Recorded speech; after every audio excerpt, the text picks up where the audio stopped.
talked a bit before about locking people up against their will. And when you have a look at the ideology of psychiatry, in practice it is actually political and social repression and oppression, which means that they politically and socially oppress other human beings, adults, teenagers, children, and they repress them. And they do that by applying force and control. And the problem with the current Act in Western Australia, the 1996 Act, and the proposed Bill 2011, is that the researchers are saying that throughout the world, the politicians actually use psychiatry. So there's no guarantee that they'll repeal the current bill, and there's no guarantee they'll stop the current proposed 2011 bill, which is genocidal because it's targeting crimes against children. And the problem is, in nations around the world, politicians have approved of psychiatry because it's to their advantage. Also the judges as well. You know, if you look at political control, force control, they've allowed that act to go ahead and the judges are enforcing it. So in a sense it's not really the police's fault because it's been enforced by the politicians and the judges. And this is where the problem lies. 59 members of the lower house in Western Australia, and there's no guarantee that they will stop this bill. 59 politicians of the Legislative Assembly.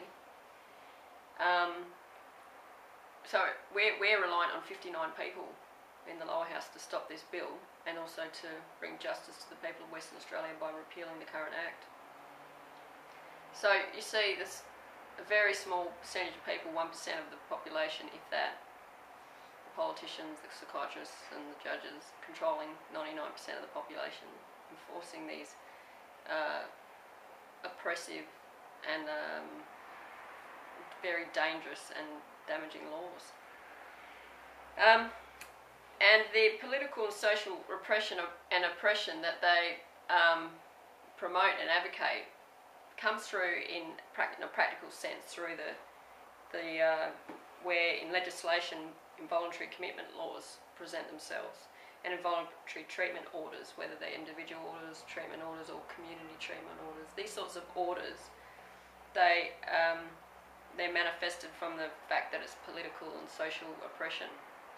And essentially, in practice, that is locking people up against their will, depriving them of their freedom, of their liberty. So any orders where you see in legislation to commit people in psychiatric prisons against their will is a deprivation of liberty, and it manifests in that legislation as a result of political and social repression and oppression of human beings. And that's how it's manifests, it's force and control over adults, teenagers, children. And that's what they do.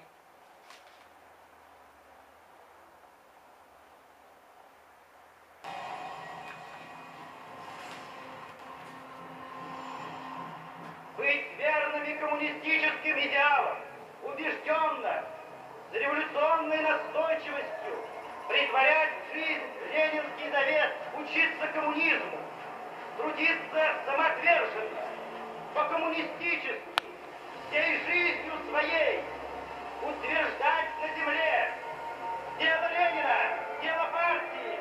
Клянемся!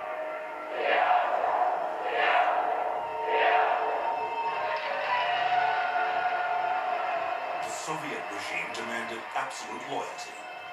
Those who did not toe the party line were considered dissidents and labeled enemies of the state. With no more than a whisper to the secret police, they would vanish into one of these special psychiatric hospitals. Despite the risks, these so-called dissidents put their ideas of freedom into action. Я вел жизнь тайную, конспиративную.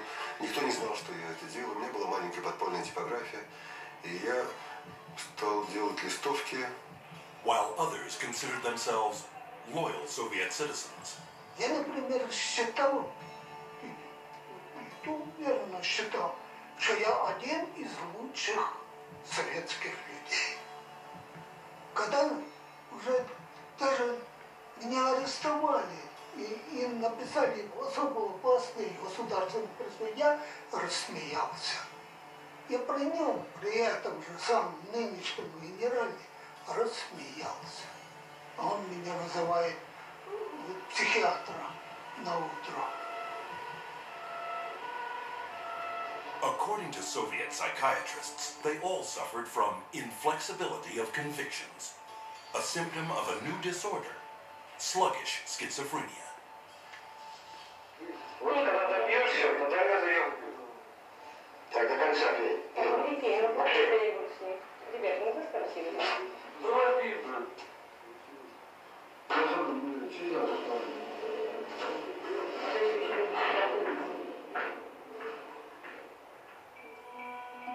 Like their counterparts in other countries, the Soviet psychiatrists prescribed powerful drugs to cure their patients. Они никогда их с удовольствием не принимали. И на той пути их не принимали. Мы обязаны просмотреть прием лекарства, потому что лекарства дошли до больного. Вот они где-то, как говорится, в горле пролатывают, все, ротовая полость чистая. И потом такие делают какие-то движения, отрыгивают. Врач на обходе говорит, как себя чувствуете, Петр Петрович?